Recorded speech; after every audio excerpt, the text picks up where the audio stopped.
नमस्कार मैत्रिणींनो, मी हर्षदा स्वागत करते तुमचं माझ्या एका नवीन व्हिडिओमध्ये. या ब्लाऊजचं कटिंग आपण मागच्या व्हिडिओमध्ये बघितलं होते, जो की 44 साईजचा ब्लाऊज आहे. खूप हेवी साईजचा ब्लाऊजचं कटिंग आणि आज आता आपण याचं स्टिचिंग बघणार आहोत. तर सगळ्यात आधी बघा, हे मी सगळे पार्ट असे व्यवस्थित खोक्यामध्ये ठेवून घेतलेले आहेत. मी अजिबात पार्ट बांधत नाही, कारण ते बांधल्यानंतर चुरगळतात. चुरगळल्यानंतर ते शिवायची इच्छाच होत नाही, म्हणून मी व्यवस्थित इस्त्री करून खोक्यामध्ये ठेवून देते. तर हे बघा, आता कमरेची पट्टी तयार करतो आहे बघा. आपण एका साईडनं अशी फोल्ड करून घ्यायची टीप मारून.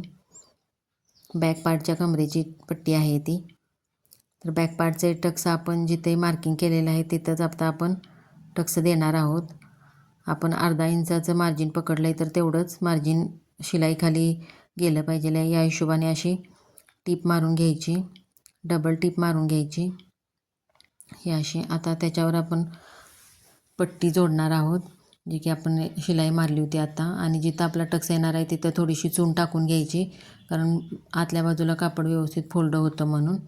हे बघा, वरून दाब टीप मारून घेतली. आता आतल्या बाजूला असं व्यवस्थित फोल्ड होतं आहे बघा कापड. आपली पट्टी व्यवस्थित दिसते.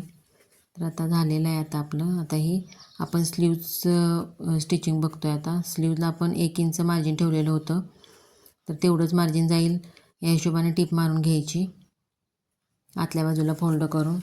तर आता आपली झालेली आहे स्लीव्ज. आता आपण फ्रंट पार्टचं टक्स कसं द्यायचं ते बघूया.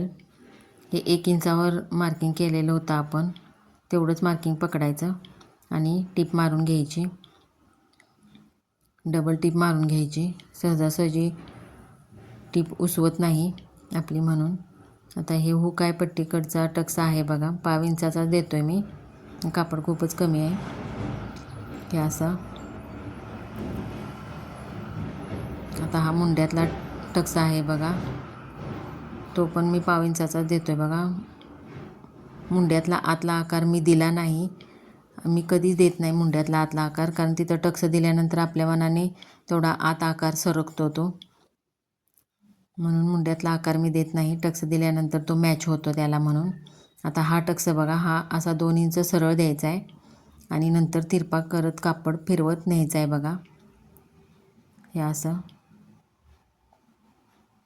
2 इंच सरळ आणि नंतर असं कापड हळूहळू राऊंडमध्ये फिरवत असा हा टक्स द्यायचा आहे, जो सगळ्यात मोठा टक्स असतो साईडचा तो. हे बघा किती छान पप आला आहे, कापड पण एकसारखं दिसतंय बघा. हे बघा, टक्स दिल्यानंतर कापड किती छान दिसतंय बघा. आता आपण याला पट्ट्या लावून घेऊया. आपण ज्या की क्रॉस पट्ट्या काढलेल्या होत्या त्या खालच्या बाजूला ठेवायच्या, सरळ बाजू ठेवून घ्यायची आणि असं आता जोडायला सुरुवात करूया. इनविजिबल पट्टी जोडली जाते बघा अशी, बाहेर दिसत नाही मार्जिन शिलाईचं.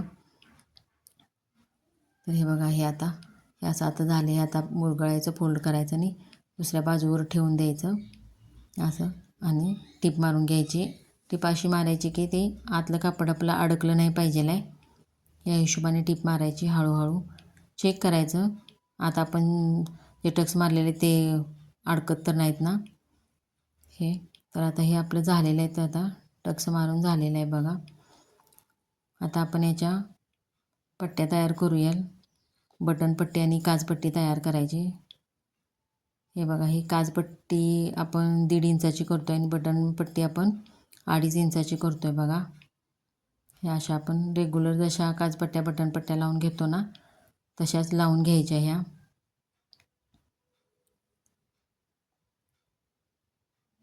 ही आपली बटन पट्टी आहे, 1.5 इंचाची आहे ती.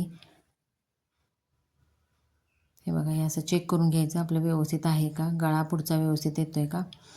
आता मी मशीनवरच काज करते बघा, इथं अशी टीप मारून. आता हे चेक करायचं, आपण जेवढं घेतलेलं होतं फोल्ड तेवढाच आहे का ते चेक करून घ्यायचं.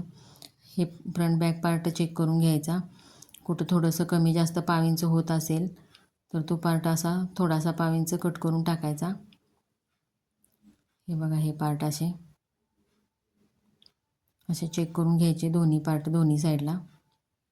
हे बघा, हे थोडंसं जास्त होते 1/2 इंच, मग मी ते कट करून टाकणार आहे. खालचा पार्ट पण मोजायचा कमरेच्या साईडनं आणि तेवढं कट करून टाकायचं असं. दोन्ही पार्टला. हे बघा इकडं पण थोडंसं 1/2 इंच एक्स्ट्रा होतं ते कट करून टाकायचं असं. आता आपण शोल्डर पट्ट्या लावून घेऊया. अगदी सोप्या पद्धतीने मी दाखवण्याचा प्रयत्न केलेला आहे तुम्हाला. अगदी हेवी साईजचा खूप छान बसतोय हा ब्लाऊज. की आता शोल्डर पट्ट्या आपल्या शोल्डर जोडून झालेल्या आहे. आता आपण या गोटपट्ट्या गोटसाठी तयार करतोय बघा.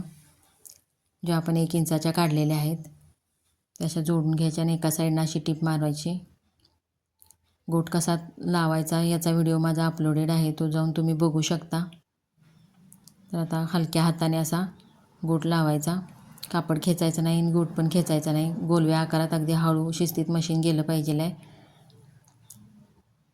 हे बघा आत नॉच देऊन घ्यायच्या अशा. गोटचा व्हिडिओ माझा डिटेलमध्ये आहे, तो जाऊन तुम्ही नक्की बघा.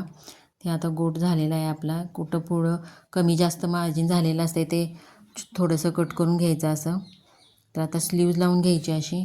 अगदी सेंटरपासून सुरुवात करायची स्लीव्ज लावायला नेहमी, कारण राहिली शिल्लक तर दोन्ही साईडला शिल्लक राहते. मग ते कट करून टाकायला सोपं पडतं बघा. स्लीव्ज कुठेही जोडताना खेचायची नाही. हे बघा थोडीशी राहिली, ते कट करून टाकतोय बघा मी हे असं.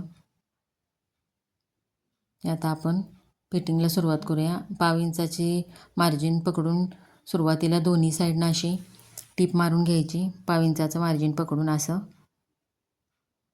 हे बघा आता आपण कमरेचं माप बघूया. कमरेचं मापाचं फिटिंग कसं टाकायचं ते दाखवतोय बघा मी.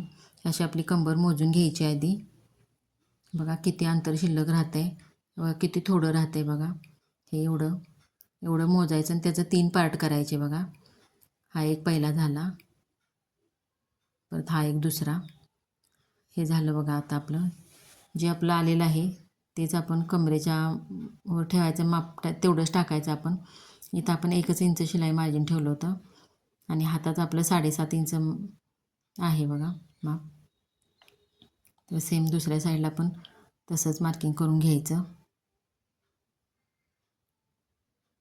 ज्यावेळी आपली टीप सरळ येते ना त्यावेळी फिटिंग अगदी खूप छान सुंदर बसतं बघा. कुठेही फुगा येत नाही, हातावर पण येत नाही आणि छातीत पण येत नाही अजिबात फुगा. कुठेही फुगल्यासारखा ब्लाऊज बसत नाही, दिसत नाही. अगदी बॉडीला फिटिंगला बरोबर व्यवस्थित बसतो बघा. हे बघा हे आता 1/2 इंचाचं दोन्ही टिपांच्या मध्ये अंतर ठेवून मी अशा 2-3 टिपा मारून घेतोय बघा. हे बघा आता आपलं झालेलं आहे. हे सगळं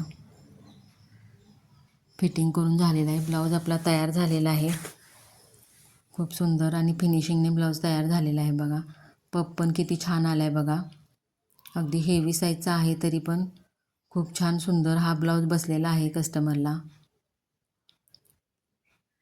तुम्ही व्हिडिओ पहिल्यांदा बघत असाल तर चॅनेलला सबस्क्राईब करा. व्हिडिओ आवडला असल्यास लाईक करा, कमेंट करायला विसरू नका आणि बेल आयकॉन प्रेस करायला विसरू नका, कारण मी ज्यावेळी व्हिडिओ अपलोड करतो आहे त्यावेळी तुम्हाला नोटिफिकेशन त्याचं मिळून जाईल.